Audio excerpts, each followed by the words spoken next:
Oke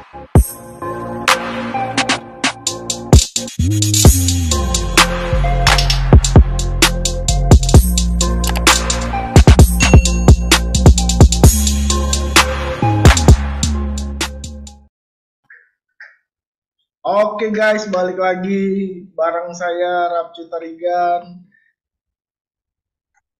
Gimana kabar nih? Ya, begitulah. Gila, Ya, gila. baiklah so far. Oke, baik. Udah lama nih nggak Gimana kabar, aman? aman aman aman. Gimana rasanya jadi anak pendeta? Eh, kan sudah tahu, Kenapa? Anda calon cerita juga nanti kan sudah ada gambaran bukan? Nanti ketika Anda juga jadi orang tua dan punya anak, Anda juga akan mengerti. Ya kan belum, masih masih masih ada satu tahapan lagi di karir tahun kedua. Kan Iya, dirimu kan sudah jadi anak tapi kan pendeta tadi nih. kebanyakan, Kenapa? iya. Tapi kan harusnya Anda kan sudah bisa punya bayangan gitu. Nanti kan Anda kan akan menikah dan punya anak, Anda akan pasti akan mengerti posisi anak Anda nanti suatu saat nanti. Oke, ini menarik sih. Jangan nanti mati, ntar saya suruh jawab nanti. Oh ya, Gibi, dirimu kan sekarang kerja di bagian gizi gitu kan. Aku kemarin lihat-lihat IG-mu dan tentu kita kenal dari GMKI dan dirimu GMKI cabang Bandung seperti itu kan. Dan lulusan ahli gizi lah katakan. Kenapa pengen ngambil ahli gizi nih? Atau seputar gizi kayak gitu? Sebenarnya sih aku kalaupun cita-cita pengen jadi ahli gizi itu sebenarnya udah dari SMP sih. Jadi Hmm, nggak kayak kebanyakan orang gitu ya kan. Banyakan tuh kan kalau untuk ahli gizi itu sebenarnya itu kayak di Indonesia sendiri itu profesinya tuh kayak belum setenar tenaga kesehatan yang lain ya kayak dokter, perawat, bidan dan lain itu ahli gizi itu kayak masih kurang terdengar lah gitu hmm, kan. hmm, Tapi kalau aku karena emang mungkin karena udah punya figurnya ya, figurnya hmm, itu yang udah jadi ahli gizi di keluargaku itu namboruku atau tante tante adiknya bapak ya. hmm, Ya dari pas beliau jadi ahli gizi itu ya kan karena aku udah punya figurnya. hmm, Ya jadi aku emang waktu SMP itu emang kayak cita-cita yang pengen jadi kayak Namboru gitu. hmm. Pengen jadi kayak ahli gizi tuh. Wah, Jadi ini aku nggak salah jurusan sih, sejauh ini nggak salah jurusan. Dari aku kayak lulus SMA pun, aku hmm, ikut kayak, dulu ya zamanku itu masih namanya SNMPTN sama SBMPTN. Aku hmm, pun yang dipilihnya pun jurusan gizi-gizi terus gitu ya, karena hmm. emang aku emang udah pengen ya jadi ahli gizi sejak SMP. Oke, wah ini menarik sih. Kenapa harus Namburu? Kenapa nggak mamamu? Kan mamamu pendeta nih. Kenapa nggak mau mengikuti? Ah, kayaknya gue pengen jadi pendeta nih gitu. Lebih ke kayak panggilan sih gitu. Kenapa? Kan apapun profesi kan kalau nggak sesuai panggilan ya Ah, nanti nggak maksimal. Ya ah, bukan panggilanku ke situ ya gimana? Kan pelayanan kan nggak harus jadi pendeta. loh. Bisa jadi Ah, apapun, yang penting nggak merugikan orang. oh gitu. Jadi pendeta merugikan orang. Kan saya nggak bilang Oh begitu, gitu. Pak. Kan Oh saya kan gitu. bilang profesi apapun yang penting tidak merugikan orang. Oh gitu. Oke. Wah, ini menarik sih. Ah, ketika belajar gizi gitu ya, terus apa yang dirimu temukan dalam pembelajaran ketika kuliah kayak gitu? Apakah ternyata gizi itu ternyata serumit itu atau jangan-jangan anak ahli gizi, aduh pengen makan ini, akhirnya mikir kalorinya berapa, entah apa. Pernah pada posisi kayak gitu? Kalau aku sendiri sih ya gitu waktu pas mungkin awal-awal ya. Hmm, Biasa kan kalau semester awal itu kan pelajarannya masih dasar ya. Masih hmm, kayak kimia dasar, bahasa Indonesia, agama, dan lain-lain gitu. Pas hmm, udah mulai semester 3 lah, itu kan udah mulai mengerucut ya. Itu hmm, pun aku awalnya pun juga kayak bingung. Soalnya kenapa kok kayaknya semua mata kuliah kok ada semua ya di gizi hmm, gitu. Kayak hmm, belajar ilmu komunikasi, hmm, ilmu sosiologi, ilmu budaya, hmm, psikologi, bahkan ekonomi aja dipelajarin mikro makro gitu loh. hmm, Sampai aku tuh bingung gitu loh. Kuliah di sini kayaknya harus serba bisa atau gimana ya. Jadi tuh kayak nggak cuma belajar ilmu kayak IPA-nya aja, tapi IPS-nya pun juga kita harus bisa nguasain gitu. Hmm, Waktu pas kuliah itu mungkin aku masih belum ngerti ya. Itu hmm, fungsinya tuh buat apa gitu ya kan. Kenapa kok semuanya sampai harus dipelajarin gitu loh, sampai serumit itu gitu kan. Tapi pas udah bekerja ini tuh baru ngerti, oh ternyata ini ya fungsinya harus belajar ilmu komunikasi. hmm, Karena kan kalau bekerja di gizi ya, dan kalau gizi kan juga sama ya sama eh, profesi-profesi lain yang berhubungan dengan yang kita bekerjanya menghadapi manusia gitu ya kan, itu kan hmm, perlu juga kan skill komunikasi, skill hmm, apa psikologi gitu ya, walaupun mungkin nggak sedalam anak psikologi ya, yang penting kayak kita bisa tahu lah gitu kayak membaca karakter pasien, kita mau hmm, pendekatan ke pasien itu seperti apa. hmm, Terus juga kalaupun misalnya harus belajar akuntansi, ekonomi gitu ya, kalau aku kan di rumah sakit ya, pasti kan ada tuh ya kan kayak menyusun anggaran untuk makan pasien. Itu kan juga perlu kan kita kayak tahu harga, hmm, gimana penyesuaian harga dengan harga pasaran, hmm, terus dengan budget-budget gitu ya. Itu kayak berfungsi sih gitu. hmm, Waktu pas awal-awal kuliah aja, pas kayak nggak hmm. ngerti ini fungsinya apa gitu. Tapi pas udah bekerja ini ya baru paham gitu. Emang Oke. sih, kalaupun nggak ngerti itu kayak dibilangnya gizi tuh kayak apa lah, cuma berurusan dengan makanan. Hmm, hmm, Tapi apa ya kayak di rumah sakit ya, karena kan kerjanya kan di rumah sakit ya. hmm, eh Makanan itu tuh kayak outputnya gitu. Tapi hmm, untuk menghasilkan makanan yang akan diantarkan pasien itu prosesnya tuh panjang hmm, gitu. hmm, hmm. Oke. Wah, ini menarik sih. Tapi sebetulnya kalau kita bicara soal gizi itu bicara soal makanan yang masuk nggak sih? Artinya contoh misalnya eh, ketika dirimu kan sekarang kerja sebagai ahli gizi, pernah nggak sih ketika mau makan kayak gitu terus tiba-tiba, aduh mikirin ini kalorinya berapa, takut gemuk atau enggak? Pernah ahli gizi terjebak pada pemahaman kayak gitu? Mungkin ad- aku pernah sih kayak gitu ya. Pernah ya. Dan itu tuh sebenarnya ya sejujurnya kalau kayak gitu tuh bikin stres sih. Kenapa? Tapi ya karena kepikiran aja gitu loh, kayak terlalu banyak angka-angka di kepala gitu. Tapi Hmm, sih sebenarnya yang penting sih prinsipnya gitu ya. Setelah kalau kita udah ngerti gitu prinsipnya gitu. Yang penting jangan berlebihan gitu. Dan juga jangan kurang gitu kan. hmm, Ya ya nggak apa-apa gitu loh. oke. Kayak misalnya kan kayak sering gitu ya kan, mungkin ahli gizi apa kayak kita pengen nikmatin misalnya coklat atau apa ya Hmm, nggak apa-apa gitu, nggak usah perlu takut kayak ahli gizi kok makannya yang manis-manis, toh kan iya. kita selama satu hari kan nggak makan yang manis doang gitu, Hmm, ya hmm, nggak apa-apa lah, toh juga badan kita juga butuh gula, kalau nggak ada gula kita nggak bisa aktivitas juga gitu. hmm, Yang penting sih ini apa, kita tahu seberapa kadarnya gitu. hmm. Oke. Wah, ini menarik sih. Tapi mungkin aku sedikit konsultasi dengan dirimu sebagai seorang ahli gizi gitu ya. Kalau makan Indomie pakai nasi bahaya nggak? Itu sih kan mie itu adalah karbo ya, dan nasi Hmm, itu karbo, jadi karbonya itu double gitu ya. hmm, Kalau misalnya mau mie yang sehat ya sebenarnya harus kayak gizi seimbang aja prinsipnya gitu. Jadi ada sayur, ada lauk gitu. Jadi kalaupun mau makan mie nggak apa-apa, tapi kayak bisa ditambahin sayuran, ditambahin misalnya protein hewaninya kayak ditambahin telur atau tambahin daging gitu hmm, sih. Itu kayaknya jauh lebih sehat daripada makan mie pakai nasi gitu, karena hmm, karbo sama karbo gitu. hmm, Kalau misalnya kayak ada mie, ada sayur, itu ada lauk-lauknya yang lain gitu, itu kan kayak lebih ini ya, hmm, apa lebih sehat, terus juga ada seratnya, ada proteinnya, ada hmm, vitamin mineral yang lain gitu sih.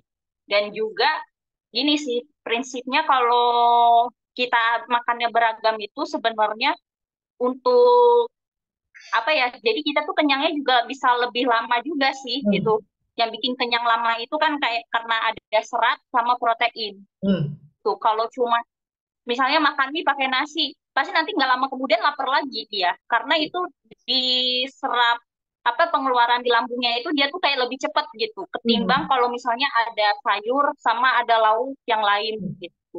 Oke. Wah, ini menarik sih. Tapi sebetulnya kayak gini sih. Eh, kan tadi dirimu bilang bahwa harus ada dagingnya, harus ada telurnya dan yang lain sebagainya. Katakanlah telur, katakanlah Indomie pakai nasi, pakai telur, pakai daging misalnya. Itu bukannya tambah sehat atau malah tambah sakit tuh? Kalau kayak begitu. Bukannya bikin sakit sih, tapi kayak kurang seimbang aja. Hmm. Kalau misalnya mau pakai nasi sih mungkin porsi nasinya yang lebih dikurangin gitu. Hmm. Kan karena udah ada karbo dari minyak kan, gitu. Hmm. Kayak nasinya nggak usah banyak, paling mungkin cuma setengah centong Hmm. gitu. Oke. Terus Wah. nanti perbanyak sayurnya, ditambahin sayur, ditambahin telur gitu. Hmm. Jadi karbohidratnya itu nggak berlebihan gitu Oke. sih. Wah, Jadi ini. prinsipnya itu sih emang harus seimbang. Hmm. Nah, ini menarik sih. Tapi gini ya, Gap, artinya ya dirimu pasti tahu lah. Ketika orang masuk dalam proses vikariat, kan selalu makan tuh, jemaat selalu kasih makan kan, kayak gitu. Nah, ini untuk menetralisir lemak dalam tubuh ini gimana nih caranya? Sementara kayaknya ya secara pribadi aku kayaknya jarang olahraga misalnya. Ini untuk diet, untuk mengurangi lemaknya ini gimana misalnya? Sebagai ahli gizi nih. Orang yang Kan malas kalau olahraga. oh iya ya, kan misalnya kan kayak pasti kebaknya kan ya. Hmm, Paling kita kayak kita emang harus bisa milih sih gitu. hmm, Kayak oke makan kan pasti makan nasi, tapi itu harus ada beragam gitu. Ada pokoknya prinsipnya itu ada karbohidrat, ada hmm, lauk, ada sayur minimal. Kalau ada buah lebih bagus ya gitu hmm, kan. Misalnya apa ya kalau itu tuh usahakan tuh kalau misalnya mau lebih kenyang itu dalam satu piring itu kalau bisa sayurnya itu lebih banyak daripada hmm, nasinya. Jadi harus pokoknya ambilnya ada nasi, ada sayur, ada hmm, lauk gitu sih. hmm. Jadi emang kita harus ini harus lebih lebih memilih lah kan pasti kan kalau di Hmm. acara-acara kan pasti kan pilihannya banyak ya Ya. prinsipnya itu sih gitu. Hmm, Kalau misalnya dirasa kita ambilnya porsinya awalnya porsi yang kecil dulu nih hmm, gitu hmm, ya kan, hmm, jangan langsung banyak gitu. Kalau misalnya nanti dirasa pas masih belum kenyang, nggak hmm, apa-apa sih nambah, tapi paling lebih nambahnya itu nambah sayur sama lauknya hmm, gitu. Karena yang aku bilang tadi, kalau misalnya itu kalau di dalam lambung itu yang hmm, lebih lama dicerna itu adalah kayak protein sama serat. Serat itu kan ada dari sayur sama buah. Paling kalau hmm, misalnya kayak kurang kenyang, itu aja yang ditambah gitu. hmm, Kayak nasi itu jangan berlebih gitu, hmm, tapi kalau misalnya mau nambah kayak lauknya nggak apa-apa gitu. hmm, Misalnya oke. lauknya jadi 2 potong Hmm, gitu, terus perbanyak sayur, perbanyak buah oke. gitu ya. Hmm, Kalaupun olahraga, eh itu sih harusnya ya sesibuk apapun kita harus bisa nyempetin olahraga. Kan olahraga nggak harus yang susah-susah gitu, kayak kita jalan kaki aja tiga hmm, puluh menit gitu, itu hmm, juga sebenarnya udah olahraga gitu hmm, kan, kita beraktivitas fisik gitu. hmm. Jadi intinya jangan mager aja sih Hmm. gitu. Ya, berarti kalau misalnya dalam ibadah keluarga nih, tuan rumah nyediain makanan, berarti nasinya harus diambil sedikit dong. Kalau Nasinya sih paling paling itu 2 centong lah gitu kan. 2 centong mah juga udah lumayan lah gitu. itu mah sedikit Terus banget, itu sedikit banget. Gap, aku biasa makanya tiga empat kan centong. karena kan kayak orang-orang yang seperti Anda gitu ya kan yang mohon maaf ya yang badannya besar pasti kan mereka itu kan kebiasaan makannya kan pasti porsinya banyak ya. Hmm, Nah, karena untuk menyiasati porsinya banyak itu paling yang bisa diambil banyak sayurnya hmm, gitu. Kan porsinya juga banyak dan juga hmm, jauh lebih kenyang sih hmm, gitu. Kalau kita makan yang aku bilang tadi kalau kita sayurnya banyak, proteinnya cukup, itu tuh jauh lebih kenyang sih. Kita kenyangnya bisa lebih lama jadi kita nggak suka ngemil gitu. hmm. Oke. Wah, ini Nggak ada menarik sih. keinginan buat ngemil gitu. Karena beberapa kali ku coba nasinya sedikit, sayurnya banyak, tengah malam lapar lagi. Nah ini gimana nih? Karena nasinya sedikit dalam ibadah keluarga begitu, terus kemudian sayurnya memang agak sedikit banyak begitu, tapi pas malam lapar lagi gitu loh. Apa karena memang kekurangan karbohidrat atau gimana nih? Kalau misalnya lapar lagi tuh ada dua, beberapa kemungkinan sih. Yang pertama, Hmm, emang kita secara gizi itu kayak misalnya kita masih kurang gitu, masih kurang dari kebutuhan. Dan hmm, yang kedua itu karena emang kebiasaan pola makannya yang banyak itu. hmm, Jadi hmm, kalau kita mau diet itu emang jangan langsung ekstrim gitu sih. hmm, Harus perlahan-perlahan gitu. Karena kan badan juga perlu penyesuaian ya gitu. hmm, hmm, Misalnya kayak kebiasaan makan itu setiap makan misalnya 3 centong nasi gitu. hmm, Nah, kita kayak perlahan ya udah deh 2 centong, dua hmm, centong gitu ya kan. hmm, Mungkin awal-awal kan kayak kita pasti akan lapar, akan iya, ngerasa lapar gitu. hmm, Karena badannya kan perlu penyesuaian. hmm, Nanti kalau misalnya kira-kira udah biasa, pasti nanti laparnya udah mulai berkurang sih. Dan hmm, jadi nggak lapar gitu. Karena hmm, badannya udah mulai menyesuaikan hmm, gitu. Jadi emang oke, nggak bisa langsung langsung inilah langsung hmm, dikuranginnya habis gitu langsung banyak gitu jadi emang harus bertahap gitu sih hmm, kalau nggak kalau misalnya langsung itu nanti bisa juga ya itu pengaruh juga ke psikis kita gitu hmm, hmm, hmm, oke. kita harus juga tetap memperhatikan kondisi itu juga gitu. Wah, ini menarik sih karena gini, gitu. Artinya apa ya? Roh memang penurut tapi daging lemah begitu ya. Artinya berusaha buat nahan eh, untuk nggak makan lagi, padahal kita udah niat buat kurangin nasi misalnya atau kurangin bobot berat makan misalnya kayak gitu.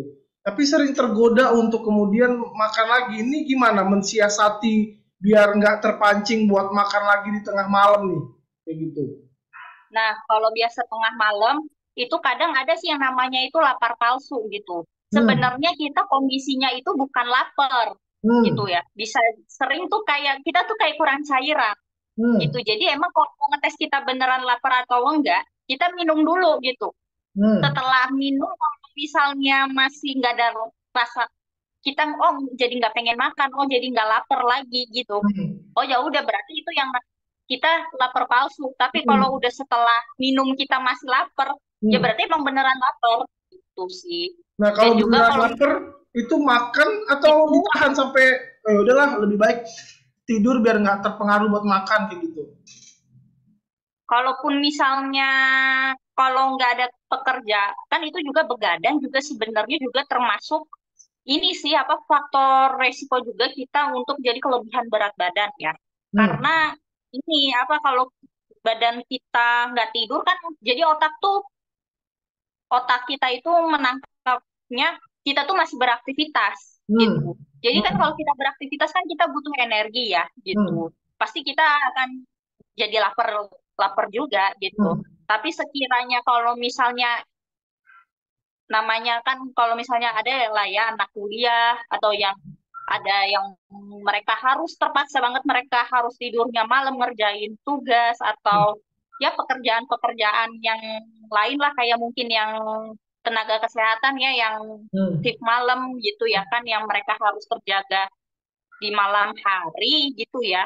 Ya paling itu pilih makanannya yang rendah kalori gitu. hmm, Kalau emang harus terpaksa banget ya kita malam itu tidurnya telat atau bahkan nggak tidur gitu ya kan ya paling kita kayak pilih cemilan yang rendah kalori kayak buah-buahan hmm. gitu sih paling Oke. kayak gitu ngemilnya ya paling ngemil buah-buahan Hmm. gitu sih ya Kalau biar bisa hmm, kalorinya bisa lebih terjaga gitu. kalau dipaksa buat tidur bagus nggak kira-kira? Oh ini lapar nih misalnya udah jam 12 setengah satu selesai ngerjain tugas misalnya, duh lapar nih gitu. Terus paksa tidur bagus nggak kira-kira?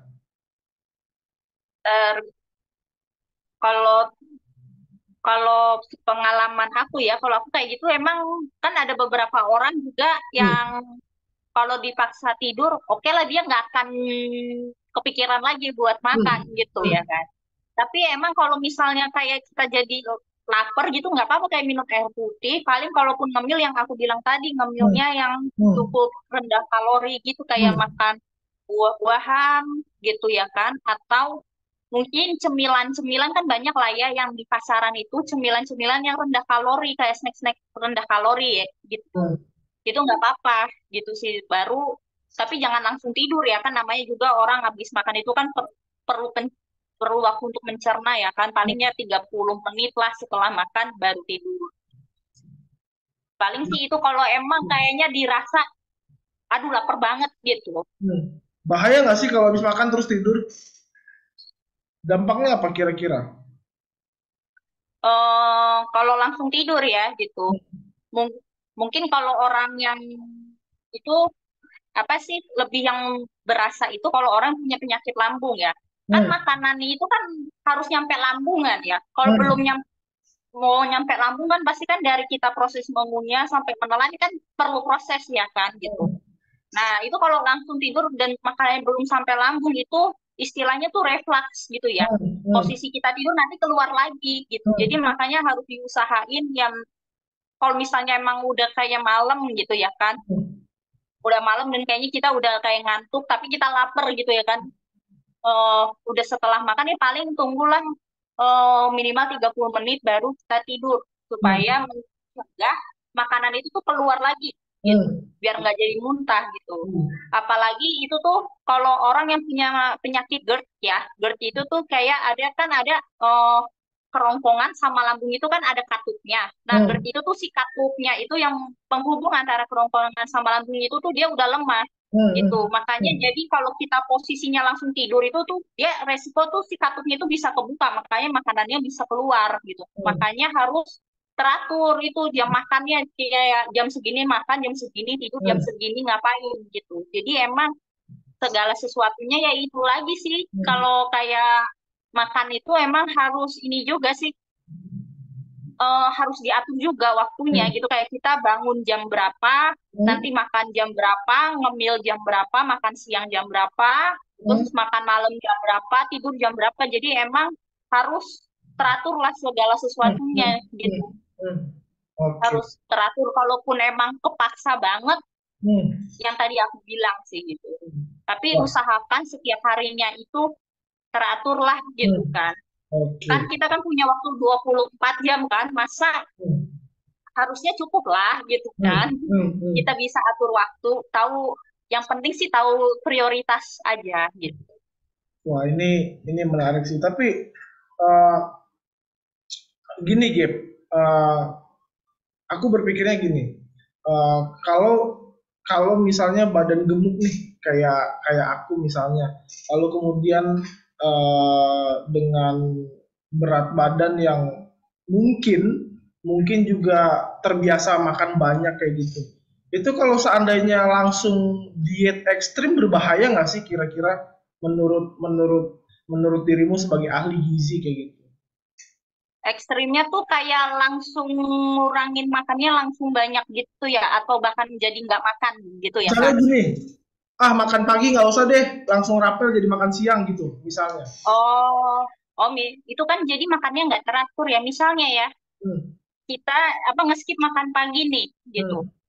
Pasti kan itu bisa antara dua kemungkinan. Kalau Hmm. orang yang nggak kuat, dia ya bisa pingsan gitu Hmm. kan, antara pusing, Hmm. kunang-kunang gitu kan, Hmm. pingsan gitu ya, akhirnya Hmm. pusing, jadi nggak bisa konsentrasi ya karena dalam tubuh kita tuh kurang gula. Kan Hmm. kayak malam istirahat kan kurang lebih kan 8 jam ya, 6 sampai 8 jam.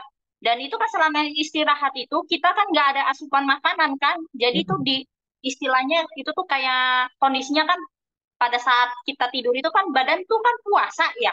Hmm. Terus kalau kita paginya nggak sarapan, itu Hmm. istilahnya kayak kita mau berapa jam kita puasa dan Hmm. kita nggak ada asupan, sedangkan kita dari pagi sampai sore itu misalnya kita banyak kegiatan gitu Hmm. kan, Hmm. dan kita nge-skip makan pagi gitu Hmm. ya kan, ya pasti kalau orang yang nggak kuat badannya ya tumbang yang aku bilang tadi, dia akan jadi apa kayak kurang gula gitu, nggak bisa berpikir juga, Hmm. kerja juga nggak maksimal, kuliah nggak maksimal, belajar nggak maksimal, nggak bisa mikir, Hmm. pengaruh juga kayak ke mood itu pasti. Aku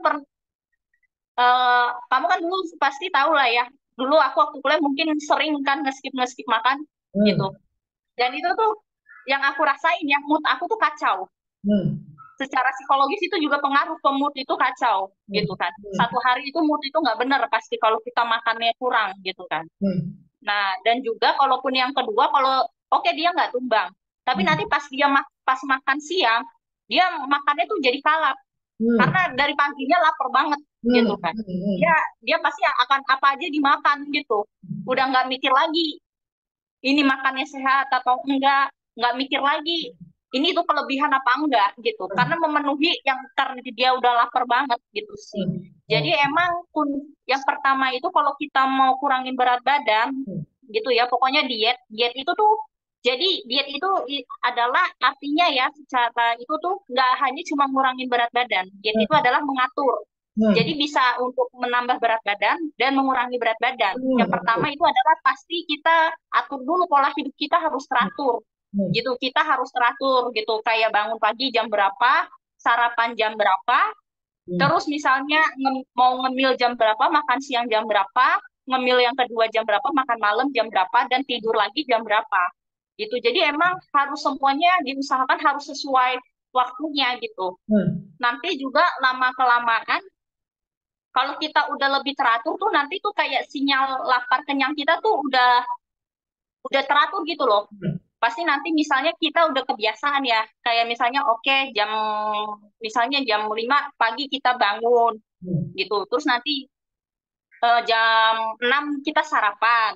Kalau Hmm. kita udah biasa kayak gitu nanti pasti di badan kita tuh sinyal lapar kita otomatis itu jam 6 lapar waktunya makan Hmm. gitu. Kalau kita nanti kebiasaan oke jam 12 kita udah plotting nih jam 12 tuh waktunya makan siang gitu. Kalau kita teratur pokoknya eh, makan di jam 12 pasti Hmm. nanti badan kita akan menyesuaikan juga gitu. Jam 12 kita akan ngerasa lapar gitu Hmm. dan Oke. waktunya makan gitu. Ini Jadi emang harus menarik sih. apa ya kalau pengaturan diet itu jadi nggak cuma soal makanan aja sih yang diatur, Hmm. jadi semuanya bisa ke lifestyle kita gitu. Jadi kayak jadwal tidur kita, jadwal kegiatan kita gitu berpengaruh juga gitu. Harus semuanya diatur gitu. Nggak cuma makanannya aja gitu. Jadi karena apa ya kalau cuma kayak makannya aja tapi kayak lifestyle-nya kita berantakan, Hmm. nggak itu tuh kayak nggak membantu juga sih Hmm. gitu. Oke.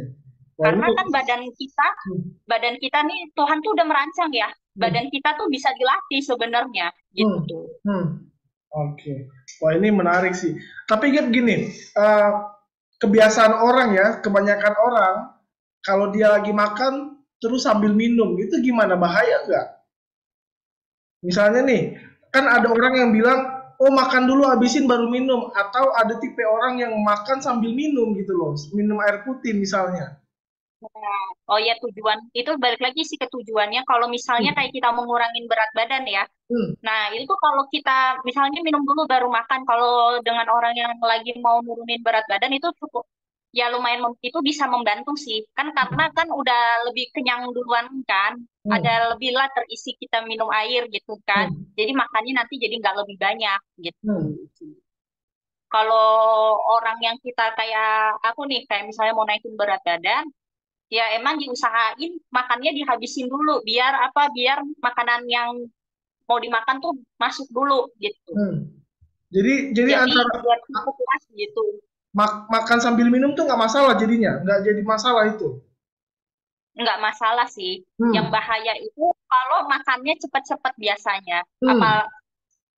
makan cepet-cepet misalnya kayak kita sering ya kita dikejar-kejar waktu kayak makan tuh langsung telan langsung kita yang ngapain ngapain gitu. Hmm. Kalau mungkin sesekali masih oke lah gitu. Tapi kalau keseringan itu itu nanti akan dampaknya juga ke lambung kita gitu sih. Hmm. Oh. Apalagi orang yang punya penyakit lambung gitu ya. Orang yang punya penyakit lambung itu dia nggak boleh makan cepat-cepat gitu ya. Harus dikunyah, dikunyah tuh kayak harus dikunyahnya sampai makanan yang di mulut tuh bener-bener halus baru ditelan.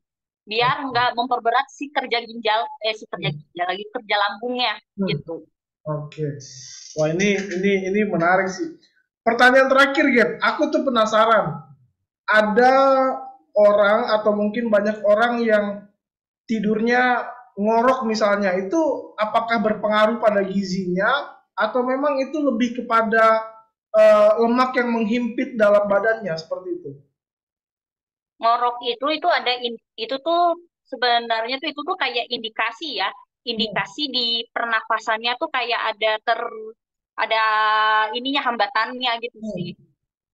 lebih ke situ gitu sih. Jadi emang kalau dari gizi sih mungkin biasanya orang yang kelebihan berat badan ya yang kayak gitu, itu bisa itu bisa juga karena itu kayak kelebihan berat badannya juga gitu. Kalau misalnya kalau ngoroknya dia mengganggu gitu ya apa sampai dianya ada keluhan misalnya jadi kayak sesak napas, Hmm. jadi mungkin ada sakit di bagian dada, itu mungkin harusnya sih langsung diperiksa ya ke Hmm. ini spesialis paru karena itu tuh kalau ngorok itu tuh ini sih ada kemungkinan indikasi ada masalah di pernafasan, di jalur pernafasan dan itu emang harus dicek kan Hmm. gitu. Oke. Wah, ini menarik.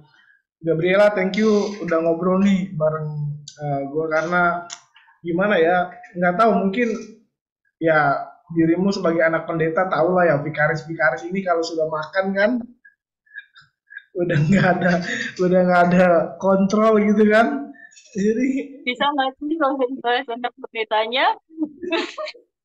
tuh, iyalah, paling tidak kan pendeta itu jabatan yang harus dihargai dan harus Iya, dihormati kayak gitu. iya dan juga kalau pendetanya udah kayak gitu ya, dia menerapkan hidup yang sehat ya menurut aku. Apalagi kan kayak orang-orang yang punya kedudukan yang bisa dilihat banyak orang gitu ya, termasuk pendeta ya menurut aku kan itu kan jadi role model banyak orang ya. Itu jadi akan jadi contoh sih Nah gitu. itulah, harusnya nih Majelis Jadi Kode bikin program ini nih, memperhatikan gizi Vikaris nih biar nggak terlalu overload, nggak terlalu gendut ya kan. mungkin lebih dikondisikan aja sih gitu. Terus sekarang sekarang gimana mau nolak di rumah jemaat makan, misalnya ibadah PKP makan, terus malamnya di hari yang sama PKB makan, iya makan terus coba. Paling sih kalau kita ya kan ya ibaratnya ya kayak kita bertamu gitu ya kan ke tempat Nah, orang biar mungkin orangnya yang punya acara itu atau yang punya tempatnya itu nggak tersinggung ya nggak apa-apa sih kita ambil tapi mungkin jangan banyak lah gitu ya sebagai tanda kita menghormati tuan rumah atau yang benar. menghormati yang punya acara Sekarang kalau gitu dicentongin sendiri sama tuan rumahnya gimana ya, masukin Pak Vikaris ini gimana coba.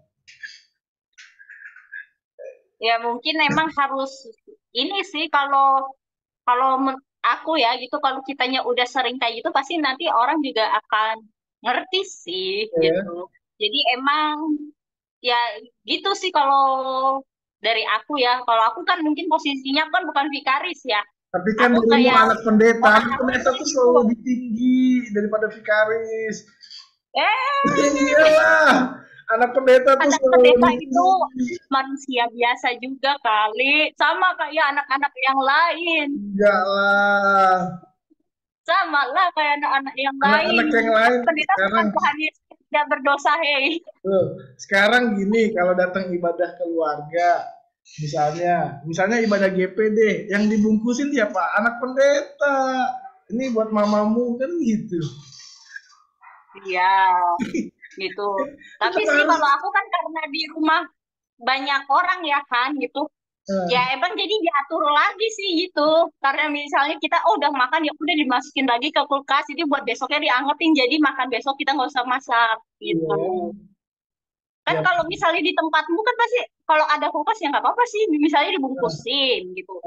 eh, Ya dibungkus dimasukin aja ke kulkas. Nanti besok eh, pagi mau diangetin buat makan besok ya nggak apa-apa gitu. ya, Kalau nanti misalnya banyak orang yang ngasih gitu ya. eh, Banyak orang yang ngasih jadinya kebanyakan makan ya nah itu. udah kayak kita kasih aja kayak ke siapa gitu yang lebih Eh, butuh atau kita iya. undang yang lain ayo makan-makan di rumah gue gitu. Iya. Oke deh. Gabriela, thank you sudah ngobrol di podcast gue pada hari ini. Seru banget obrolannya. Ya mungkin semoga ya, Kita udah berapa tahun ya kita kagak ngobrol ya 5 tahun kali ada ya. iyalah, kan dirimu sibuk ngurusin masa depan kan. Jadi ya, apa, Anda juga kok. Siapa organisasi sih orang yang tidak sibuk mengurusi masa depan? Semua BMKI. orang sibuk mengurusi masa depan.